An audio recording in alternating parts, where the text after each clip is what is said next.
So today, lads, Annie Costable wrote an article on front office sports, and this is not an ideal scenario if you're in Unrivaled. This is not. You can't accuse front office sports women's basketball coverage of being like, bias against women or any of these things where it's like so many things when it comes down to it. They brush off everything. Like I remember Howard Magdal was considered to be like a complete nobody and sexist and all this for just whatever the hell he says. They're like the stuff they're saying about Rachel Demita when all she's asked for is that the WNBA, all Rachel Demita's been called every name under the sun, and all she basically wants is for the WNBA players to act more professional. She's not even saying that they should just sign whatever CBA deal is there. She's literally like, just act more professional in negotiations, please. That's all she's saying. And she's gotten abuse. I wonder what they're going to say about Annie Costable now. But in its inaugural season, Unrivaled was a spectacle, drawing out a sold-out 870 eager eyes hungry for basketball during the WNBA offseason. The new format was intriguing. Salaries and player accommodations that rivaled WNBA's were cause for fan celebration. In year two, the sparkle has worn off. The campus just beyond Miami city limits was quieter during opening weekend in the league's second season. The fan fest outside was less of a throng, more of a collection of supporters. Inside the renovated arena, which added 150 more seats, bringing the capacity from 850 to 1,000 fans, seats were empty. And I'm not going to lie, it's very, very easy to buy tickets. Like, if you look at Ticketmaster right now for these games, it's not like there's a shortage of tickets. As you can see here. Let's zoom, get it bigger. So as you can see, there are tickets seats in basically every single one, albeit they're more expensive now. People are selling them for way more. But like, look at the amount of tickets people are trying to sell. I get it, they're expensive, but like, it's a solid 25% of the tickets people are either actively trying to resell or haven't been sold. That's not ideal. That's not ideal at all. And most concerningly, with second year ratings on TNT were lackluster. Unrivaled's opening slate on January the 5th, which kicked off with a Monday afternoon game, averaged 175k viewers in the first two games to air on both TNT and True TV. So basically, they averaged 175k airing on two channels. Airing on two channels at the same time. That's not good. The two True TV exclusive games on January 5th averaged 32,000 viewers. 32,000 viewers. 32,000.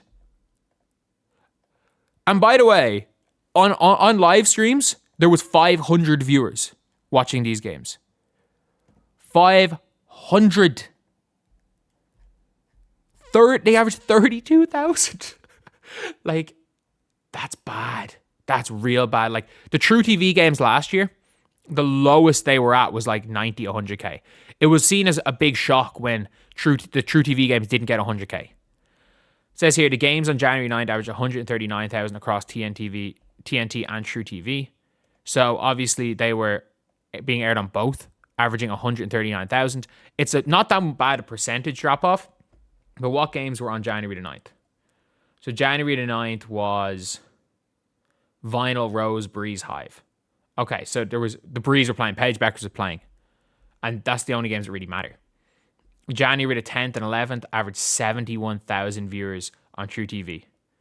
They're all on HBO Max. As far as I'm aware, nobody's watching these games on HBO Max. But like, they're averaging 71,000.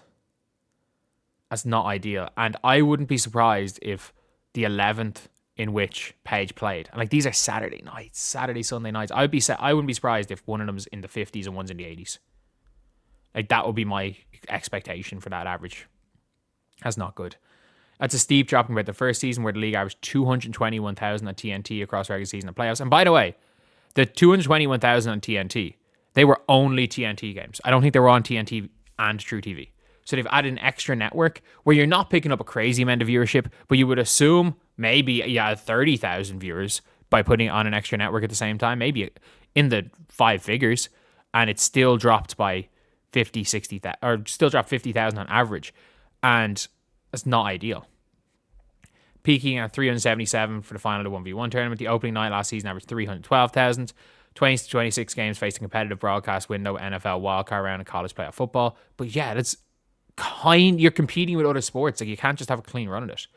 We're building on Rival for long game and confident in our outlook, keeping in mind same core principles and goal we set forward in establishing the league. What are the core principles to make sure our players get paid? Like, I don't think the players understand this, that I mean this, I don't mean this in a bad way, but the conditions the players are in off the court is absolutely irrelevant to how entertaining the league is on the court. Like, the 2021 Women's March Madness tournament, that was one of the ones that I really watched. And that was when we had the Sedona Prince going viral for like showing off how bad their quality of everything was. During that tournament run, we saw the Caitlin Clark versus Paige Bueckers Sweet 16 game. We saw Ari McDonald being absolutely unbelievable in the Final Four to beat UConn. We saw Stanford win the championship. Like, that was a good college tournament. It was good. They had the worst possible conditions, but the on-the-court product was good and people cared. Like, the fact that the players have an extra weight room is irrelevant to whether or not the games are good, because now everyone's dropping 40 points because they realize you can just run in open layups in Unrivaled now. Like, there's been more 37 plus point games in the first weekend. In the opening weekend, there was more 30. Last weekend, on Saturday, Sunday, Monday, there were more 35 plus games than in the entirety of the first year of Unrivaled. Like, it says here, they're in their 29th season, averaged nearly 1 million viewers per game this past season, even with Caitlin Clark largely absent. I'm going to be honest, if you take away all Fever games, they did not average even close to 1 million. Not even close, albeit the league is growing. Following our team's loss at Laces, our win over Laces, Steward addressed her matter of success. TV ratings are one thing for sure. Obviously, we want to be consistently high. No matter if we're playing Friday, Saturday, Sunday, or Monday, we know we have space of our own in here. In the league of sports, people aren't typically used to seeing women's professional basketball. I think that's just an excuse. Unrivaled other ways to make money, chiefly ticket and merch sales. Despite empty seats in Florida, a league spokesperson said that every opening weekend game was sold out. No, it wasn't. I was looking an hour before the game, and there was about 20 tickets. And maybe there's a certain percentage of out of 1,000 that they can count, but they were directly from Ticketmaster, not resale. There were hundreds up for resale, but there were about 20 directly. The league also featured a tour stop in Philadelphia, which shows pay dividends. I think in these one-off situations, absolutely they will sell out. Unrivaled said these games are sold out. I actually fully believe if it's only 2 days in Philadelphia that you could sell out 20,000 seats. And resale price starting at $123 as of Wednesday afternoon. I think you absolutely could for a 2-game slate on January 30th. I absolutely could. It's a one-off. I think they absolutely could sell that out. League spokesperson said merchandise sales in September through opening weekend were up over 50% year over year. Yes, because last year they just had t-shirts that said Unrivaled. This year they're selling jerseys, selling everything. Of course they're up 50% year over year. Ticket revenues up 40% opening weekend thanks to the added seats in game. Unrivaled couldn't sell licensed playing gear until February. Yeah, obviously. They added to their player pool. Oh, fuck off. Front office sports. Oh my God. It's not even letting me X out of this. There we go.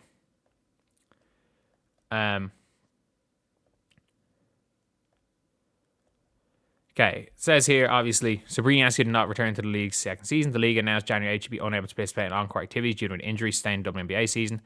Angel Reese and Jewel Lloyd also didn't decide to return.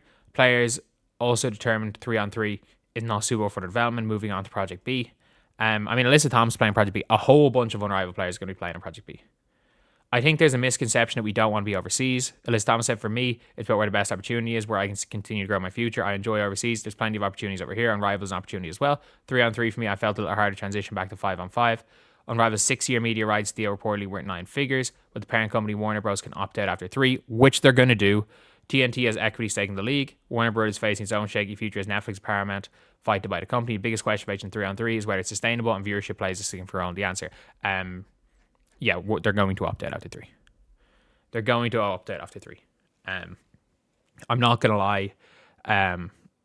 32,000 viewers. 32,000 viewers for the first 2 games of a new league. 32,000. Like, 32,000 viewers. Like, that's real bad. Like, that's real bad. Like, I'm kind of shocked at how bad that is. That's real bad. And I do think in general that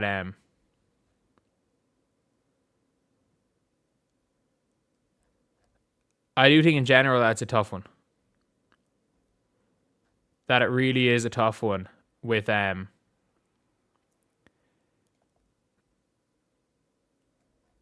these players, and I hope the league succeeds, but I hope they figure shit out to make it more watchable. I don't think the league will just succeed because of the power of wanting it to succeed. The league has succeeded because people want to watch it. Right now people don't. Like, it just is what it is. But anyway, I'll see you guys.